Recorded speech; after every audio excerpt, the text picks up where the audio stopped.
The Treasure, written by Marpahit Archibus. As the sun rose high, and the wind blew its whistle, a human on a wagon was traveling the treacherous mountain path. He was accompanied by no one apart from his mule, bringing with him a myriad of trinkets, curios, and knickknacks.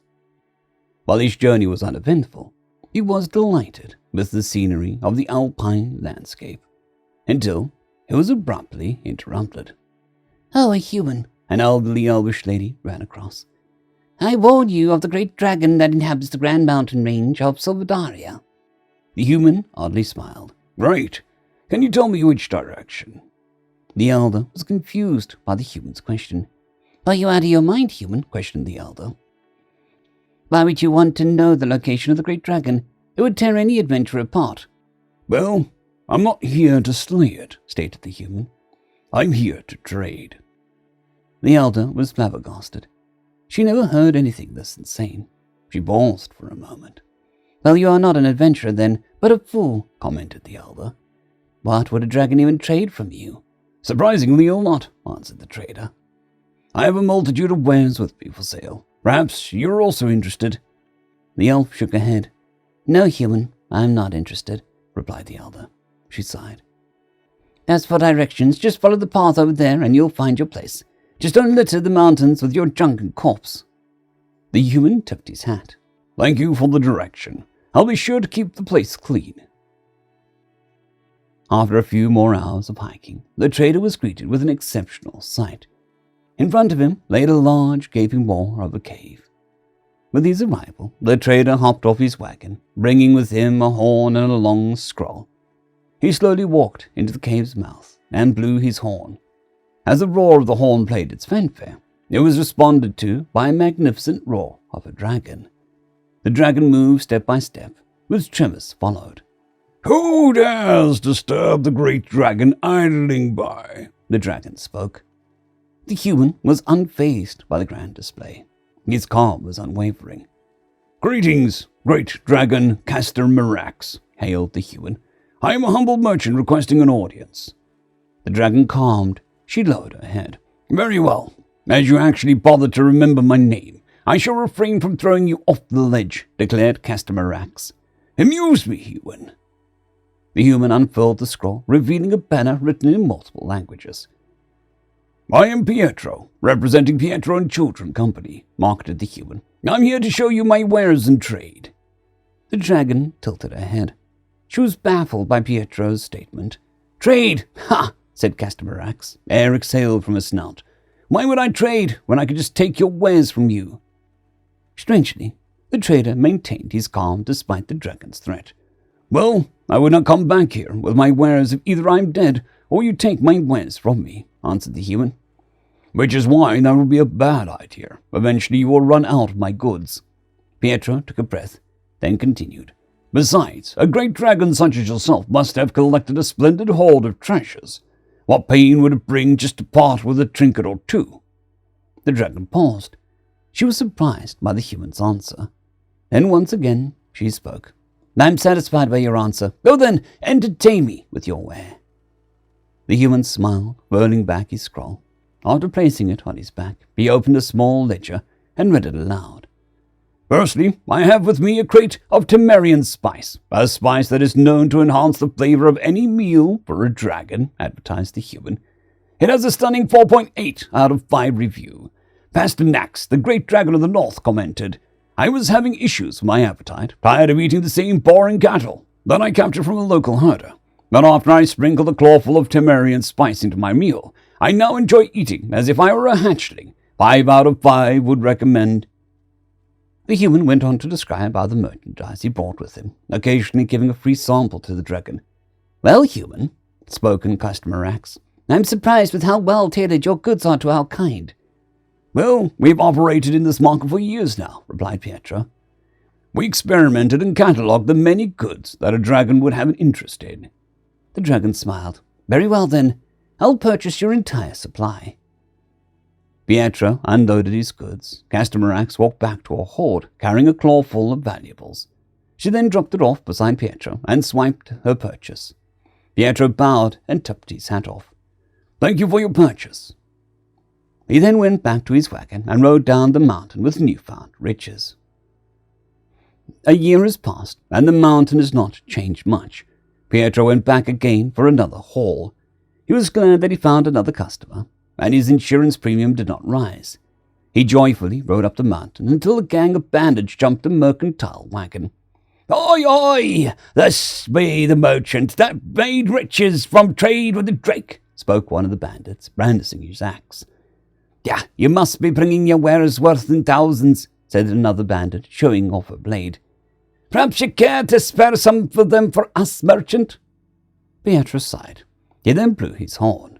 The bandits laughed at the merchant's actions. "Ah, yeah, I thought there is a guard or something that will help you," spoke a different bandit, clapping her dagger to her palm. "This ain't a city, Tony. Nobody's here to help you." Immediately, the bandit stood corrected, as a roar replied to the horn's blow. Within a moment, the group was greeted by the sight of a majestic dragon flapping its wings. "Begone, intruders," ordered the dragon. "Disturb my merchant not, or all of you shall taste the flames of fury." The bandits shuddered. They trembled upon the sight of the dragon. "If I learn any of you touching even a strand of hair from this merchant, I shall seek revenge and burn 3 generations of your line." The bandits skedaddled, unwilling to question the mighty dragon. Pietro sighed with relief. "Thank you, O great customer Axe," the merchant expressed his gratitude. "Apologies that you had to fly here to save me from those scoundrels." "No need for apologies, Pietro," replied the dragon. "If you get robbed, how else am I supposed to get my Batamaran soup? I'm your regular, after all." End of story. Story number 2. One Size Fits Nobody. Written by Majestic Teach 6677. One size fits nobody. "Sir, we're getting ready to test the emergency spacesuits with a new species called Chief Safety Examiner Zendar Chair halted to increase magnification on his infopad before continuing. Humans? Early indicators are that this particular species may force a redesign and replacement of all emergency spacesuits." Then Rich Zitchi, Director of Intergalactic Emergency Safety and Emergency Response Agency, rubbed a tentacle over his second eye stalk in irritation and disbelief. "That is an absolute balderdash. The suits were designed to accommodate a wide variety of species. The body material can expand 3 times its size and has sufficient room to accommodate up to 24 manipulators or moving appendages. How in the 7 blessed stars can this new species be so unique to require a redesign? And do you have any idea how many trillions of credits that would cost? We'd have to recall every emergency suit in the galaxy." "Well, sir, they are a bipedal and," the Chief Safety Examiner continued before being cut off. By what?" the director exclaimed, and looked down at his 4 moving appendages. It was universally known that his species had gotten the short end of the evolutionary stick as a quadruped. Most civilized species had multiple moving appendages, so they could never become unsteady if one was lost. "How do they even move appropriately without falling over?" "Unsure, sir," the Chief Safety Examiner responded. "We have doubts if they ambulate in a reasonable fashion. We have accumulated hours of security footage showing that these beings have extreme difficulties walking on most stations. They seem to bump into ceilings, trip over nothing, and go flying long distances, or generally take what they call baby steps to avoid issues." The chief paused for a moment before shifting an appendage in a gesture that meant warning, incoming bullshit. "They claim this is due to being used to a high gravity of at least 2 times galactic norm, and our station gravity often being turned well below galactic standard for energy savings. But this is considered to be unconfirmed nonsense and just an excuse for the inability to move properly. Most serious experts agree that these sapiens likely developed on a world without any significant predators or environmental threats. You just can't survive anything serious with such a lack of acceptable locomotion." With a casual flick of a tentacle, they sent some holovids to the director for review. The director couldn't pull his eye stalks away from his holoviewer. Vid after vid showed a remarkable difficulty or outright incompetence in moving like a reasonable sapient. One clip showed a human taking a powerful stride forward, only to launch itself up and smash its head on the doorframe. Another showed a human running around a corner, only to somehow misjudge the balance and fling themselves into the corridor wall, the impact being mostly absorbed by the shoulder, but the head also hit with enough force to make the human grimace. However, it was the third security vid that was the most damning. The human looked up at the ceiling light and made a bet with the human standing next to him that they could easily touch it. After the wager was accepted, on the basis of a confection called a pudding cup, they crouched down in preparation to leap upwards. In this human's defense, the leap was spectacular and had no issue getting up to the ceiling. The problem was the leap was too forceful, and the director flipped the replay to slow motion to watch the impact as the human's head hit the ceiling and the rest of its body came up and crumpled around it. Then the entire human mass fell down to the floor with an unfortunate sapient landing in what the system informed him was a faceplant on the floor. To add insult to injury, the other human laughed and then demanded payment for the bet, as the human had not actually touched the ceiling light. The video evidence was clear. Humans have unexpectedly powerful legs for some reason, and absolutely no reasonable control over them. "Ridiculous!" the director shouted. "There's such a lack of movement control. I doubt the ceilings of any human building is less than 5 meters high. And I hope their primary processing organ is somewhere in their chest, because if it's in their head, they must all be afflicted with various degrees of brain damage." I would tend to agree, but that does not help with the emergency suit issues, the chief safety examiner pointed out. Their upper manipulators can usually fit into a standard suit's appendage coverings, as they average up to 3 times galactic norm.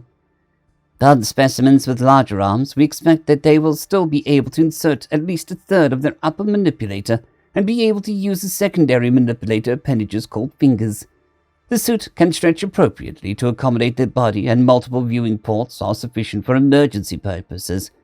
It is the lower walking ambulators they call legs that present the problems. Once again, they flipped a tentacle on the infopad towards the director, and the hollow projection of a human leg appeared. "Oh, now that's a disturbing sight," the director commented while shaking all 4 eye stalks in revulsion. "It gets worse, sir," the chief safety examiner said, as his entire body quivered. "The lowermost portion of the legs are called feet. If they do not wash their feet daily and change appendage coverings regularly, bacterial growth can result in a Class 3 biohazard strong enough to induce vomiting in any normal being within 10 meters. Even with proper care, their external foot coverings called shoes or boots often qualify as a Class 3 biohazards, but the range of the effect is reduced to 1 to 3 meters. The revelation shocked director so much that his eye stalks froze for 10 whole seconds before they could shake with revulsion. He needed a solution. The alternative would be to recall all existing emergency suits across the galaxy and replace them with new designs just to accommodate one new species. The cost would be trillions of credits, years of inspections and paperwork to ensure every ship and station updated in accordance with regulations. It would be a nightmare. Suddenly, it struck him the solution was so obvious. He wondered why Chief Safety Examiner hadn't thought of it. With uplifted tentacles of satisfied resolution, the director proposed his solution. "Well, can we get them to put their feet into appendage holders rather than the entire, what did you call them, leg?" The director pondered thoughtfully. "From a few successful security hollows that you presented of these humans walking, they seem to be most successful and safe when taking those motions called baby steps. In an emergency situation, it might be best to force this so that they are unable to fling themselves into the ceilings or walls. A slow and controlled movement would be an acceptable risk to prevent them from wild movements, which would result in brain damage or endanger the safety of others." "Inspired solutions, sir," the chief safety examiner exclaimed with excitement. "I will update the field test team immediately." End of story. I'd greatly like to thank our Tier 5 channel members, Caspar Arnholtz, John Creighton, Manatharia, 050, Dragzoon WRE, and Elijah Silvercross. Thank you very much.